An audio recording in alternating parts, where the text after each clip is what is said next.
सप्तम श्रेणी मोर प्रिय छात्र छात्री मानक मोर YouTube channel Odisha high school classes तरफ समस्त को स्वागत शुभेच्छा। पिले माने आम गणित प्रकाश बही चतुर्थ अध्याय अक्षर और संख्या माध्यम रे गाणितिक परिप्रकाश आरंभ करवा। जो पिला माने मो चैनल नुआ मात्र एपर्यंत मो चैनल को सब्सक्राइब करना चैनल को सब्सक्राइब कर दियो, वीडियो को लाइक कर दियो, वीडियो को बहु मात्रा रे तुम सांग मानक सहित शेयर कर दियो। तेबे डेरी करबानी आस आरंभ करवा चतुर्थ अध्यायर पार्ट 1 अक्षर और संख्या माध्यम रे गाणितिक परिप्रकाश 4.1 बीज गणितर स्वरूप। आमे संख्या संबंधी विभिन्न गणित अध्ययन करिसंती। संख्या गठनर मूलपिंड हेउची अंक। पहले आमे जानिचे जे कोनसी गोटे संख्या लिखिबा पई मूलपिंड हेउची अंक। आमर 10टी अंक रही 0 1 2 3 ठारू 9 पर्यंत ए हेला 10टी अंक। तेणु जेकोसी गोटे संख्या गठन करने को हेले आमको ये अंक मानक द्वारा ये संख्या गठन करवा। तेणु संख्या गठनर मूलपिंड हेउची अंक। विभिन्न गाणितिक प्रक्रिया संख्या परिवर्ते संकेत बा अक्षर को व्यवहार करी किपरि संख्या संबंधी गाणितिक संपर्क और संरचना को संक्षिप्त और सुव्यवस्थित उपाय संपादन करा जाई पारे ताहा एही अध्याय रे अध्ययन करिबा। तबे एही अध्याय रे हम अध्ययन करिबा पिले आमर विभिन्न गाणितिक प्रक्रिया रे जो आमे संख्या व्यवहार करूचे सेही संख्या परिवर्ते आमे किछि संकेत व्यवहार करी गाणितिक संपर्क और संरचना को संक्षिप्त करिबा। बुझेला एवं ताकू नहीं कि आमे केतक गाणितिक परिप्रकाश रही ताकू आमे समाधान करिबा। विशेष करी आम गाणितिक संपर्क और संरचना गुड़ी को किपरि संक्षिप्त उपाय रे परिप्रकाश करा जाय परिबो ताहा अध्ययन करिबा। एहा किपरि गाणितिक संपर्क और संरचना को बुझिबारे एवं सेगुड़ी को काहींकि सर्वदा सत्य आधारित जानिबारे सहायक हेउची जानिबा। तबे देखो गोटे उदाहरण को जिबा। सोफिया चंदन अपेक्षा 3 वर्ष बड़। बुझीगला ता माने पिले सोफिया बड़ चंदन सान। चंदन ठारू सोफिया केते वर्ष बड़ ना 3 वर्ष बड़। जेते बेले चंदनर बयस 10 वर्ष तेबे सोफियार बयस केते हबो चिंता कर पिले। जदि सोफिया चंदन ठारू 3 वर्ष बड़ तेबे चंदनर बयस 10 थिला बेले सोफियार बयस केते हबो ना 10 रे 3 मिसेई दियो केते हैला ना 13 वर्ष। बुझेला तो ठीक सही परी जदि चंदनर बयस 18 वर्ष तेबे सोफियार बयस केते हबो ठीक सही परी चंदनर बयस हैला 18 वर्ष सेथिरे आमे 3 वर्ष मिसेई दबा जेहेतु सोफिया 3 वर्ष बड़ ता माने एठी केते आमे पाइले ना 21 वर्ष। अतएव सोफियार बयस हबो 21 वर्ष। चंदनर बयस को जानी तुमे किपरि सोफियार बयस जानिबो ना चंदनर बयस जणा थिले आमे सेथिरे 3 जोग कर देले आमे सोफियार बयस पाई जिबा। बुझियला तो सोफियार बयस पाइबा पय हमकु चंदनर बयस रे 3 जोग करबा जोटा मु आलोचना कली। आमे एहा को एक गाणितिक परिप्रकाश रे लिखि परिबा कि जेहेतु सोफियार बयस चंदन बयस ठारू 3 वर्ष बड़ संक्षेप लिखा जाई पारे कि लिखि परिबा। किपरि लिखि परिबा ना सोफियार बयस इज इक्वल टू सोफियार बयस इज इक्वल टू चंदनर बयस प्लस 3।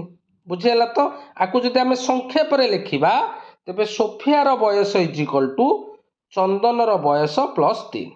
एही परी जे कोनोसी गाणितिक संपर्क को संक्षेप रे लिखा जाई पारे।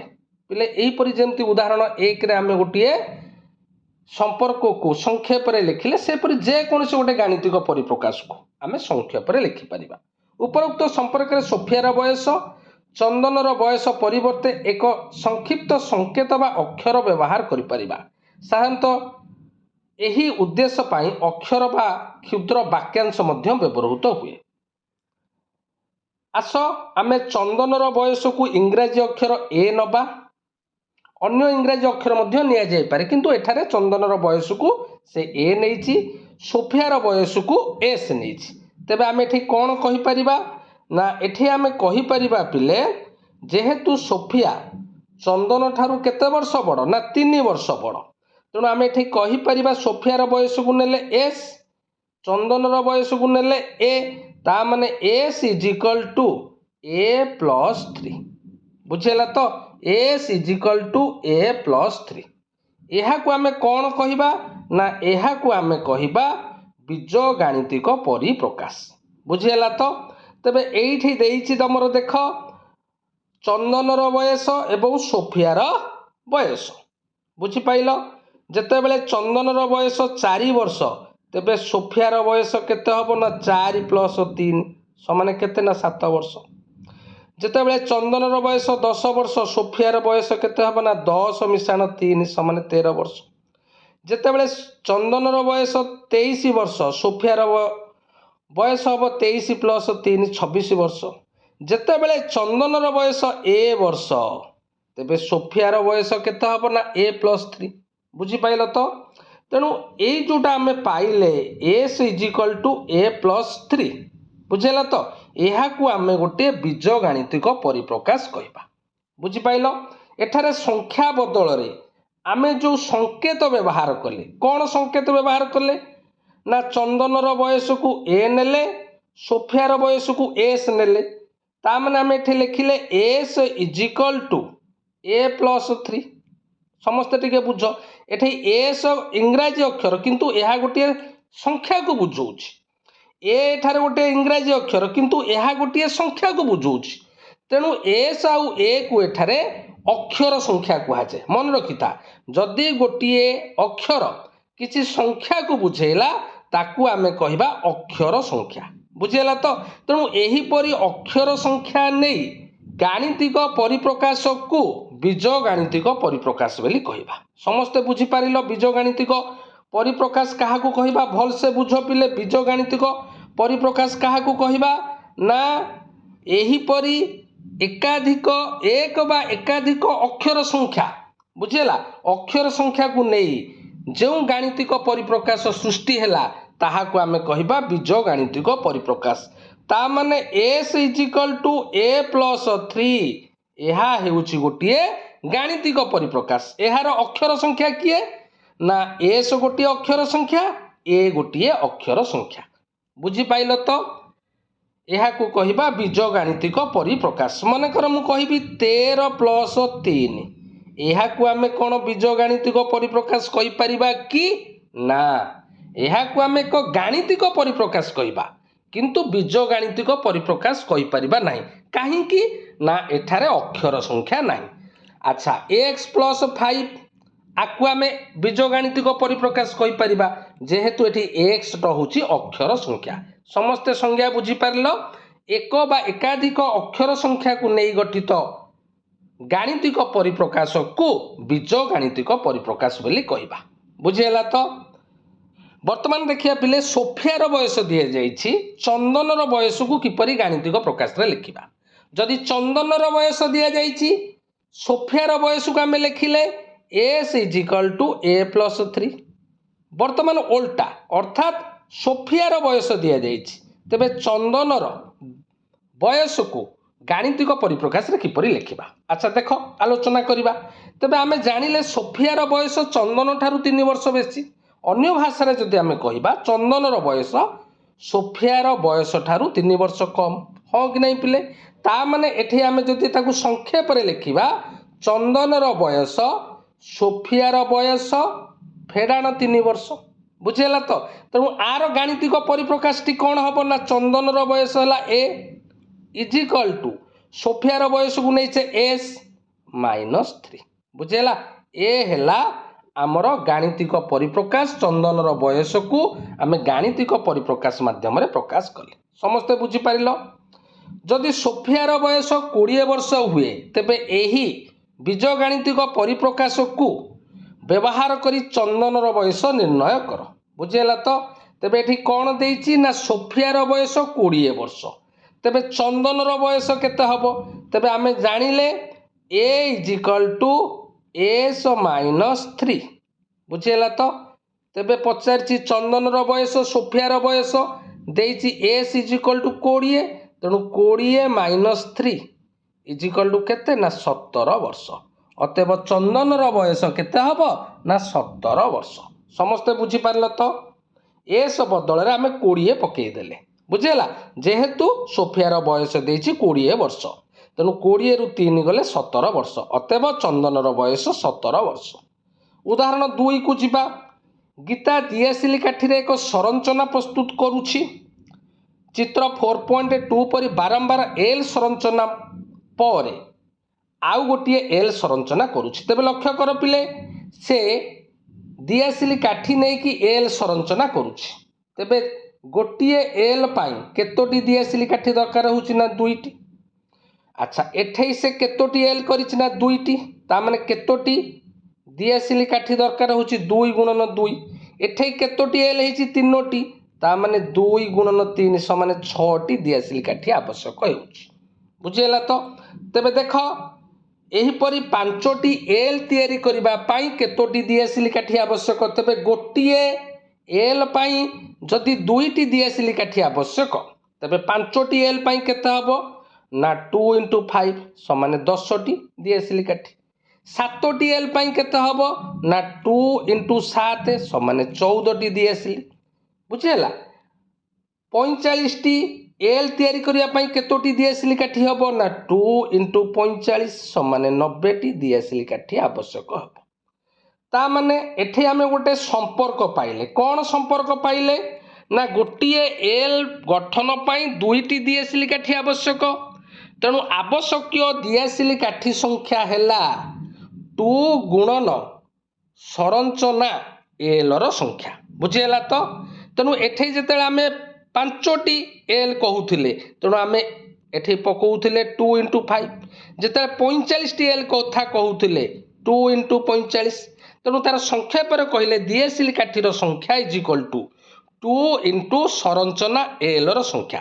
ତେବେ এই ସଂରଚନା ଏଲ୍ର ସଂଖ୍ୟାକୁ ଯଦି ଆମେ ଗୋଟିଏ ଅକ୍ଷର ସଂଖ୍ୟା ଭାବରେ ଗୋଟେ ଲେଟର ନେବା, ମନେକର ଏନ୍ ନେବା, ତେବେ ଦିଆସିଲି କାଠିର ସଂଖ୍ୟା ପାଇବା ପାଇଁ ବୀଜଗାଣିତିକ ପରିପ୍ରକାଶଟି କ'ଣ ହେବ ନା ଏହାର ବୀଜଗାଣିତିକ ପରିପ୍ରକାଶଟି ହେବ 2n। ଏଠି nଟା କ'ଣ ନା ଏଲ୍ର ସଂଖ୍ୟା। ସମସ୍ତେ ବୁଝିପାରିଲ ତ? ତେଣୁ ଏଠି ସେ ଲେଖିଛି, ତେଣୁ nଟି ଏଲ୍ ସଂରଚନା ଆବଶ୍ୟକ ଦିଆସିଲି କାଠି ସଂଖ୍ୟା ହେଲା 2n। ବୁଝିପାରିଲ ତ? ଏହି ପରିପ୍ରକାଶ 2n nଟି ଏଲ୍ ସଂରଚନା ପ୍ରସ୍ତୁତି ପାଇଁ ଆବଶ୍ୟକ ହେଉଥିବା ଦିଆସିଲି କାଠି ସଂଖ୍ୟାକୁ ସୂଚାଉଛି। ଆମେ କେବଳ ସଂରଚନା ଏଲ୍ର ସଂଖ୍ୟାକୁ nରେ ଲେଖିଛେ, ଅର୍ଥାତ୍ n ମାନେ ନମ୍ବର ଅଫ୍ ଏଲ୍। ବୁଝିହେଲା ତ? ନମ୍ବର ଅଫ୍ ଏଲ୍, ମନେକର ଆମେ କହିବା 100ଟି ଏଲ୍ ତିଆରି ହେବ, ତେଣୁ n ଜାଗାରେ 100 ପକେଇବ, 2 × 100। ତେବେ କେତୋଟି ଦିଆସିଲି କାଠି ଆବଶ୍ୟକ ନା 200ଟି ଦିଆସିଲି କାଠି ଆବଶ୍ୟକ। ସମସ୍ତେ ବୁଝିପାରିଲ? ତା ମାନେ ଏଠାରେ ବୀଜଗାଣିତିକ ପରିପ୍ରକାଶଟି ହେଲା 2n। ନେକ୍ସଟ ଏକ୍ସାମ୍ପଲକୁ ଯିବା। ଏକ୍ସାମ୍ପଲ 3। ରାକେଶ ନଡ଼ିଆ ଗୁଡ଼ ଲଡ଼ୁ ପ୍ରସ୍ତୁତ କରି ଯୋଗାଏ। ଗୋଟିଏ ନଡ଼ିଆର ଦାମ 35 ଟଙ୍କା, 1 କିଗ୍ରା ଗୁଡ଼ର ଦାମ 60 ଟଙ୍କା।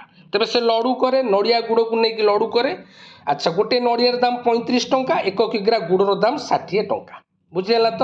ତେବେ ସେ ଯଦି 10ଟି ନଡ଼ିଆ ଏବଂ 5 କିଗ୍ରା ଗୁଡ଼ କିଣନ୍ତି, ତେବେ ତାକୁ କେତେ ଟଙ୍କା ଦେବାକୁ ପଡ଼ିବ? ସହଜ ପ୍ରଶ୍ନ, ଭଲ ଭାବରେ ବୁଝ। ଆଚ୍ଛା, ଗୋଟେ ନଡ଼ିଆର ଦାମ 35 ଟଙ୍କା, ତେବେ 10ଟି ନଡ଼ିଆର ଦାମ କେତେ ହେଲା ନା 10 ଗୁଣନ 35। 1 କିଗ୍ରା ଗୁଡ଼ର ଦାମ କେତେ ନା 60 ଟଙ୍କା, ତେବେ 5 କିଗ୍ରା ଗୁଡ଼ର ଦାମ 5 ଗୁଣନ 60। ତେବେ ମୋଟ ହେଲା 10 ଗୁଣନ 35 ମିଶାଣ 5 ଗୁଣନ 60।